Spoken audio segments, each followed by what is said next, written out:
ಓಂ ಶಾಂತಿ. ಇಂದಿನ ದಿನಾಂಕ 2/9/2025. ಪ್ರಾರ್ಥ ಮುರುಳಿ ಬಾಪ್ತಾದ ಮಧುಬನ. ಮಧುರ ಮಕ್ಕಳೇ, ನೀವು ವಿಶ್ವದಲ್ಲಿ ಶಾಂತಿಯನ್ನು ಸ್ಥಾಪನೆ ಮಾಡಲು ನಿಮಿತ್ತರಾಗಿದ್ದೀರಿ. ಆದ್ದರಿಂದ ನೀವೆಂದೂ ಅಶಾಂತರಾಗಬಾರದು. ಪ್ರಶ್ನೆ: ತಂದೆಯು ಯಾವ ಮಕ್ಕಳನ್ನು ಆಜ್ಞಾಕಾರಿಗಳೆಂದು ಹೇಳುತ್ತಾರೆ? ಉತ್ತರ: ತಂದೆಯ ಮುಖ್ಯ ಆದೇಶವಾಗಿದೆ. ಮಕ್ಕಳೇ, ಅಮೃತ ವೇಳೆ ಎದ್ದು ತಂದೆಯನ್ನು ನೆನಪು ಮಾಡಿ. ಯಾರು ಈ ಮುಖ್ಯ ಆದೇಶವನ್ನು ಪಾಲನೆ ಮಾಡುತ್ತಾರೆ, ಬೆಳಗ್ಗೆ ಬೆಳಗ್ಗೆ ಸ್ನಾನ ಇತ್ಯಾದಿಗಳನ್ನು ಮುಗಿಸಿ ಫ್ರೆಶ್ ಆಗಿ ಸಮಯಕ್ಕೆ ಸರಿಯಾಗಿ ನೆನಪಿನ ಯಾತ್ರೆಯಲ್ಲಿರುವರೋ ಅಂಥವರಿಗೆ ತಂದೆಯು ಸುಪುತ್ರರು ಅಥವಾ ಆಜ್ಞಾಕಾರಿಗಳೆಂದು ಹೇಳುತ್ತಾರೆ. ಅವರೇ ಹೋಗಿ ರಾಜರಾಗುತ್ತಾರೆ. ಕುಪುತ್ರರು ಕಸಗುಡಿಸುವವರಾಗುತ್ತಾರೆ. ಓಂ ಶಾಂತಿ. ಇದರ ಅರ್ಥವನ್ನಂತೂ ಮಕ್ಕಳಿಗೆ ತಿಳಿಸಿದ್ದೇನೆ. ಓಂ ಎಂದರೆ ನಾನು ಆತ್ಮನಾಗಿದ್ದೇನೆ. ನಾವು ಜೀವಾತ್ಮರಾಗಿದ್ದೇವೆ ಮತ್ತು ಎಲ್ಲ ಆತ್ಮಗಳ ತಂದೆಯೂ ಒಬ್ಬರೇ ಆಗಿದ್ದಾರೆ ಎಂಬ ಮಾತನ್ನು ಎಲ್ಲರೂ ಹೇಳುತ್ತಾರೆ. ಶರೀರಗಳಿಗೆ ಬೇರೆ ಬೇರೆ ತಂದೆಯರಿರುತ್ತಾರೆ. ಇದು ಸಹ ಮಕ್ಕಳ ಬುದ್ಧಿಯಲ್ಲಿದೆ. ಲೌಕಿಕ ತಂದೆಯಿಂದ ಮಿತವಾದ, ಪಾರಲೌಕಿಕ ತಂದೆಯಿಂದ ಅಪರಿಮಿತ ಆಸ್ತಿಯೂ ಸಿಗುತ್ತದೆ. ವಿಶ್ವದಲ್ಲಿ ಶಾಂತಿ ಸ್ಥಾಪನೆಯಾಗಬೇಕೆಂದು ಮನುಷ್ಯರು ಈ ಸಮಯದಲ್ಲಿ ಬಯಸುತ್ತಾರೆ. ಒಂದು ವೇಳೆ ಚಿತ್ರಗಳಲ್ಲಿ ತಿಳಿಸುವುದಾದರೆ, ಶಾಂತಿಗಾಗಿ ಕಲಿಯುಗದ ಅಂತ್ಯ ಸತ್ಯಯುಗದ ಆದಿಯ ಸಂಗಮದಲ್ಲಿ ಕರೆದುಕೊಂಡು ಬರಬೇಕು. ಈ ಸತ್ಯಯುಗವು ಹೊಸ ಪ್ರಪಂಚವಾಗಿದೆ. ಅದರಲ್ಲಿ ಒಂದು ಧರ್ಮವಿದ್ದಾಗ ಸುಖ, ಶಾಂತಿ, ಪವಿತ್ರತೆ ಇರುತ್ತದೆ. ಅದಕ್ಕೆ ಸ್ವರ್ಗವೆಂದು ಹೇಳಲಾಗುತ್ತದೆ. ಇದನ್ನಂತೂ ಎಲ್ಲರೂ ಒಪ್ಪುತ್ತಾರೆ. ಹೊಸ ಪ್ರಪಂಚದಲ್ಲಿ ಸುಖವಿದೆ, ದುಃಖವಿರಲು ಸಾಧ್ಯವಿಲ್ಲ. ಯಾರಿಗಾದರೂ ಬಹಳ ಸಹಜವಾಗಿ ತಿಳಿಸಬಹುದು. ಶಾಂತಿ ಮತ್ತು ಅಶಾಂತಿಯ ಮಾತು ಇಲ್ಲಿನ ವಿಶ್ವದಲ್ಲಿಯೇ ನಡೆಯುತ್ತದೆ. ಅದಂತೂ ನಿರ್ವಾಣಧಾಮವಾಗಿದೆ. ಅಲ್ಲಿ ಶಾಂತಿ ಅಶಾಂತಿಯ ಪ್ರಶ್ನೆಯೇ ಬರುವುದಿಲ್ಲ. ಮಕ್ಕಳು ಭಾಷಣ ಮಾಡುವಾಗ ಮೊಟ್ಟ ಮೊದಲಿಗೆ ವಿಶ್ವದಲ್ಲಿ ಶಾಂತಿಯ ಮಾತನ್ನು ತೆಗೆದುಕೊಳ್ಳಬೇಕು. ಮನುಷ್ಯರು ಶಾಂತಿಗಾಗಿ ಬಹಳ ಪ್ರಯಾಸ ಮಾಡುತ್ತಾರೆ. ಅವರಿಗೆ ಬಹುಮಾನವೂ ಸಿಗುತ್ತಿರುತ್ತದೆ. ವಾಸ್ತವದಲ್ಲಿ ಇದರಲ್ಲಿ ಬಹಳ ತಲೆಕೆಡಿಸಿಕೊಳ್ಳುವ ಮಾತಿಲ್ಲ. ತಂದೆಯು ತಿಳಿಸುತ್ತಾರೆ, ಕೇವಲ ತಮ್ಮ ಸ್ವಧರ್ಮದಲ್ಲಿ ಸ್ಥಿತರಾಗಿ, ಆಗ ವಿಕರ್ಮಗಳು ವಿನಾಶವಾಗುತ್ತವೆ. ಸ್ವಧರ್ಮದಲ್ಲಿ ಸ್ಥಿತರಾದರೆ ಶಾಂತಿ ಸ್ಥಾಪನೆಯಾಗಿ ಬಿಡುವುದು. ನೀವು ಸದಾ ಶಾಂತಿ ಸಾಗರ ತಂದೆಯ ಮಕ್ಕಳಾಗಿದ್ದೀರಿ. ಅವರಿಂದ ಈ ಆಸ್ತಿಯು ಸಿಗುತ್ತದೆ. ಅದಕ್ಕೆ ಮೋಕ್ಷವೆಂದು ಹೇಳುವುದಿಲ್ಲ. ಮೋಕ್ಷವು ಭಗವಂತನಿಗೂ ಸಹ ಸಿಗಲು ಸಾಧ್ಯವಿಲ್ಲ. ಭಗವಂತನೂ ಸಹ ಪಾತ್ರದಲ್ಲಿ ಅವಶ್ಯವಾಗಿ ಬರಬೇಕಾಗಿದೆ. ತಂದೆಯು ತಿಳಿಸುತ್ತಾರೆ, ಕಲ್ಪಕಲ್ಪವೂ ಕಲ್ಪದ ಸಂಗಮಯುಗದಲ್ಲಿ ನಾನು ಬರುತ್ತೇನೆ. ಹೀಗೆ ಭಗವಂತನಿಗೂ ಮೋಕ್ಷವಿಲ್ಲ ಅಂದ ಮೇಲೆ ಮನುಷ್ಯರು ಹೇಗೆ ಮೋಕ್ಷವನ್ನು ಪಡೆಯಲು ಸಾಧ್ಯ? ಇವು ಇಡೀ ದಿನ ವಿಚಾರ ಸಾಗರ ಮಂಥನ ಮಾಡುವ ಮಾತುಗಳಾಗಿವೆ. ತಂದೆಯು ನೀವು ಮಕ್ಕಳಿಗೆ ತಿಳಿಸುತ್ತಾರೆ. ನೀವು ಮಕ್ಕಳಿಗೆ ತಿಳಿಸಿಕೊಡುವ ಬಹಳ ಅಭ್ಯಾಸವಿದೆ. ನೀವೆಲ್ಲ ಬ್ರಾಹ್ಮಣರೇ ತಿಳಿದುಕೊಳ್ಳುತ್ತೀರಿ. ನೀವೇ ವಿಚಾರ ಸಾಗರ ಮಂಥನ ಮಾಡಬೇಕಾಗಿದೆ. ನೀವು ಮಕ್ಕಳು ಸೇವೆಯಲ್ಲಿದ್ದೀರಿ ಎಂದು ತಂದೆಯು ಹೇಳುತ್ತಾರೆ. ನಿಮಗಂತೂ ಬಹಳ ತಿಳಿಸಿಕೊಡಬೇಕಾಗುತ್ತದೆ. ದಿನ ರಾತ್ರಿ ಮಕ್ಕಳು ಸರ್ವೀಸಿನಲ್ಲಿರುತ್ತಾರೆ. ಮ್ಯೂಸಿಯಂನಲ್ಲಿ ಇಡೀ ದಿನ ಬರುತ್ತಲೇ ಇರುತ್ತಾರೆ. ರಾತ್ರಿಗೆ ರಾತ್ರಿ 10-11 ಗಂಟೆಯವರೆಗೂ ಸಹ ಕೆಲವೊಂದೆಡೆ ಬರುತ್ತಾರೆ. ಇನ್ನು ಕೆಲವೊಂದು ಕಡೆ ಬೆಳಿಗ್ಗೆ 4 ಗಂಟೆಯಿಂದಲೂ ಸೇವೆ ಮಾಡಲು ತೊಡಗುತ್ತಾರೆ. ಇಲ್ಲಂತೂ ಇದು ಮನೆಯಾಗಿದೆ. ಯಾವಾಗ ಬೇಕೋ ಆಗ ಕುಳಿತುಕೊಳ್ಳಬಹುದು. ಹೊರಗಿನ ಸೇವಾ ಕೇಂದ್ರಗಳಲ್ಲಿ ದೂರ ದೂರದಿಂದ ಬರುತ್ತಾರೆ. ಆದ್ದರಿಂದ ಸಮಯವನ್ನು ನಿಗದಿಪಡಿಸಲಾಗುತ್ತದೆ. ಇಲ್ಲಾದರೆ ನೀವು ಮಕ್ಕಳು ಯಾವ ಸಮಯದಲ್ಲಿ ಬೇಕಾದರೂ ಹೇಳಬಹುದು. ಆದರೆ ಇಂತಹ ಸಮಯದಲ್ಲಂತೂ ಓದಬಾರದು.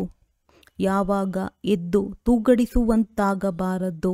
ಆದ್ದರಿಂದ ಮುಂಜಾನೆಯ ಸಮಯವನ್ನು ಇಡಲಾಗುವುದು. ಸ್ನಾನ ಇತ್ಯಾದಿಗಳನ್ನು ಮುಗಿಸಿ ಸಮಯದಲ್ಲಿ ಬಂದು ತಲುಪುವುದಿಲ್ಲವೆಂದರೆ ಅಂಥವರಿಗೆ ಆಜ್ಞಾಕಾರಿಗಳೆಂದು ಹೇಳುವುದಿಲ್ಲ. ಲೌಕಿಕ ತಂದೆಗೂ ಸಹ ಸುಪುತ್ರರು ಮತ್ತು ಕುಪುತ್ರ ಮಕ್ಕಳಿರುತ್ತಾರಲ್ಲವೇ? ಹಾಗೆಯೇ ಬೇಅದ್ದಿನ ತಂದೆಗೂ ಇದ್ದಾರೆ. ಸುಪುತ್ರರು ಹೋಗಿ ರಾಜರಾಗುತ್ತಾರೆ, ಕುಪುತ್ರರು ಕಸವನ್ನು ಗುಡಿಸುತ್ತಾರೆ. ಎಲ್ಲವೂ ಕಂಡುಬರುತ್ತದೆ ಎಲ್ಲವೇ? ಕೃಷ್ಣ ಜನ್ಮಾಷ್ಟಮಿಯ ಬಗ್ಗೆಯೂ ತಿಳಿಸುತ್ತಾರೆ. ಯಾವಾಗ ಕೃಷ್ಣನ ಜನ್ಮವಾಗುವುದೋ ಆಗ ಸ್ವರ್ಗವಾಗುವುದು. ಒಂದೇ ರಾಜ್ಯವಿರುತ್ತದೆ. ವಿಶ್ವದಲ್ಲಿ ಶಾಂತಿ ಇರುತ್ತದೆ. ಸ್ವರ್ಗದಲ್ಲಿ ಕೆಲವರೇ ಮನುಷ್ಯರಿರುತ್ತಾರೆ. ಅದು ಹೊಸ ಪ್ರಪಂಚವಾಗಿದೆ. ಅಲ್ಲಿ ಅಶಾಂತಿ ಇರುವುದಿಲ್ಲ. ಯಾವಾಗ ಒಂದು ಧರ್ಮವಿರುವುದೋ ಆಗ ಶಾಂತಿ ಇರುತ್ತದೆ. ಆ ಧರ್ಮವನ್ನು ತಂದೆಯೇ ಸ್ಥಾಪನೆ ಮಾಡುತ್ತಾರೆ. ನಂತರ ಯಾವಾಗ ಅನ್ಯ ಧರ್ಮದವರು ಬರುವರೋ ಆಗ ಅಶಾಂತಿಯಾಗುತ್ತದೆ. ಸತ್ಯಯುಗದಲ್ಲಿ ಇರುವುದೇ ಶಾಂತಿ. 16 ಕಲಾ ಸಂಪೂರ್ಣರಲ್ಲವೇ? ಚಂದ್ರಮನೂ ಸಹ ಸಂಪೂರ್ಣ ಸ್ಥಿತಿಗೆ ಬಂದಾಗ ಎಷ್ಟೊಂದು ಶೋಭಿಸುತ್ತಾನೆ. ಆಗ ಪೂರ್ಣಚಂದ್ರನೆಂದು ಹೇಳಲಾಗುತ್ತದೆ. ತ್ರೇತಾಯುಗದಲ್ಲಿ ಮುಕ್ಕಾಲು ಭಾಗವೆಂದು ಹೇಳಬಹುದು. ಅಂದ ಮೇಲೆ ಶೋಭೆಯು ಖಂಡನೆಯಾಯಿತಲ್ಲವೇ? 2 ಕಲೆಗಳು ಕಡಿಮೆಯಾದವು. ಸಂಪೂರ್ಣ ಶಾಂತಿಯು ಸತ್ಯಯುಗದಲ್ಲಿಯೇ ಇರುತ್ತದೆ. 25% ಸೃಷ್ಟಿಯು ಹಳೆಯದಾದಾಗ ಯಾವುದಾದರೊಂದು ಕಿರಿಕಿರಿಗಳಾಗುವುದು. 2 ಕಲೆಗಳು ಕಡಿಮೆಯಾಯಿತೆಂದು ಶೋಭೆಯು ಕಡಿಮೆಯಾಯಿತು.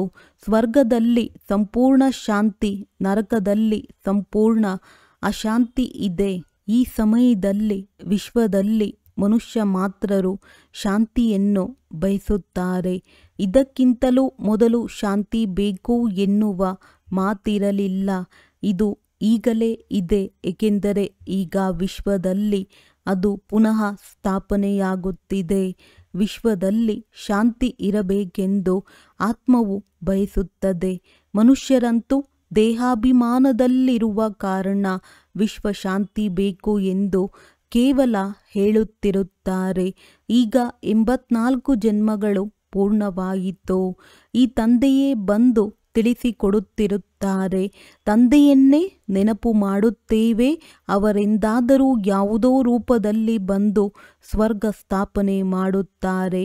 ಅವರ ಹೆಸರೇ ಆಗಿದೆ ಸ್ವರ್ಗದ ರಚಯಿತ. ಅವರು ಹೇಗೆ ರಚಿಸುತ್ತಾರೆ ಎಂದು ಮನುಷ್ಯರಿಗೆ ತಿಳಿದಿಲ್ಲ. ಶ್ರೀಕೃಷ್ಣನಂತೂ ರಚಿಸಲು ಸಾಧ್ಯವಿಲ್ಲ. ಕೃಷ್ಣನಿಗೆ ದೇವತೆ ಎಂದು ಹೇಳಲಾಗುವುದು. ಮನುಷ್ಯರು ದೇವತೆಗಳಿಗೆ ನಮಸ್ಕಾರ ಮಾಡುತ್ತಾರೆ. ಅವರಲ್ಲಿ ದೈವಿ ಗುಣಗಳಿರುವ ಕಾರಣ ಅವರಿಗೆ ದೇವತೆಗಳೆಂದು ಹೇಳಲಾಗುತ್ತದೆ. ಯಾರಾದರೂ ಒಳ್ಳೆಯ ಗುಣಗಳನ್ನು ಹೊಂದಿದ್ದರೆ ಇವರು ದೇವತೆಯಂತೆ ಎಂದು ಹೇಳುತ್ತಾರಲ್ಲವೇ? ಒಡೆದಾಟ ಜಗಳವಾಡುವವರಿಗೆ ಆಸುರರೆಂದು ಹೇಳುತ್ತಾರೆ. ಮಕ್ಕಳಿಗೆ ತಿಳಿದಿದೆ, ನಾವು ಬೇಅದ್ದಿನ ತಂದೆಯ ಸನ್ಮುಖದಲ್ಲಿ ಕುಳಿತಿದ್ದೇವೆ. ಅಂದ ಮೇಲೆ ಮಕ್ಕಳ ಚಲನೆಯೂ ಇಷ್ಟು ಚೆನ್ನಾಗಿರಬೇಕು.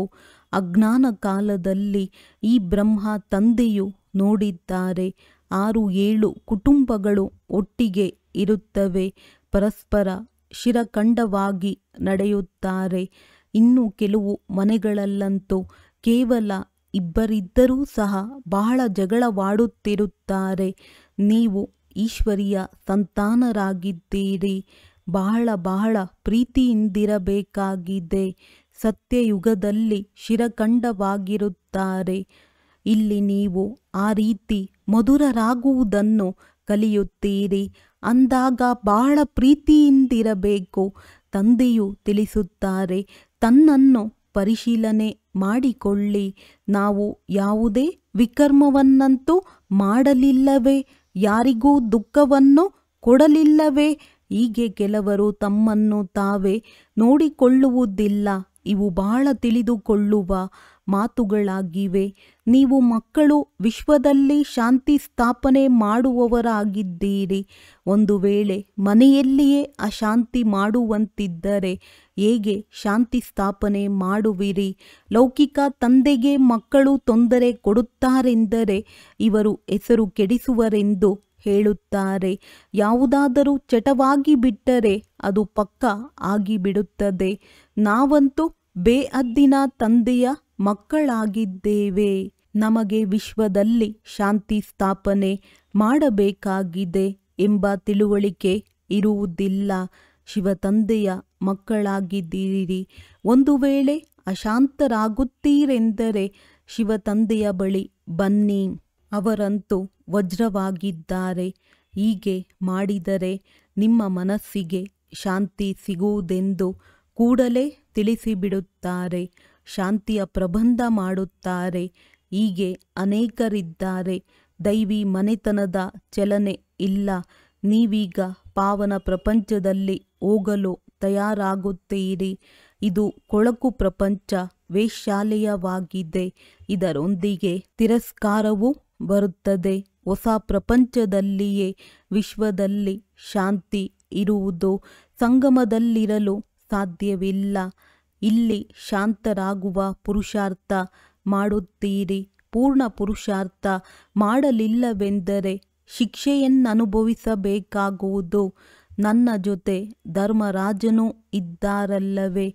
ಯಾವಾಗ ಲೆಕ್ಕಾಚಾರಗಳು ಮುಗಿಯುವ ಸಮಯವು ಬರುವುದೋ ಆಗ ಬಹಳ ಶಿಕ್ಷೆಯನ್ನು ತಿನ್ನುವಿರಿ. ಅವಶ್ಯವಾಗಿ ಕರ್ಮಭೋಗವಿರುತ್ತದೆ. ರೋಗಿಗಳಾಗುತ್ತಾರೆ. ಅದೂ ಸಹ ಕರ್ಮಭೋಗವಲ್ಲವೇ? ತಂದೆಗಿಂತಲೂ ಮೇಲೆ ಯಾರೂ ಇಲ್ಲ. ಮಕ್ಕಳೇ ಪವಿತ್ರರಾಗಿ ಆಗ ಶ್ರೇಷ್ಠ ಪದವಿಯನ್ನು ಪಡೆಯುತ್ತೀರೆಂದು ತಂದೆಯು ತಿಳಿಸುತ್ತಾರೆ. ಇಲ್ಲವೆಂದರೆ ಯಾವುದೇ ಲಾಭವಿಲ್ಲ.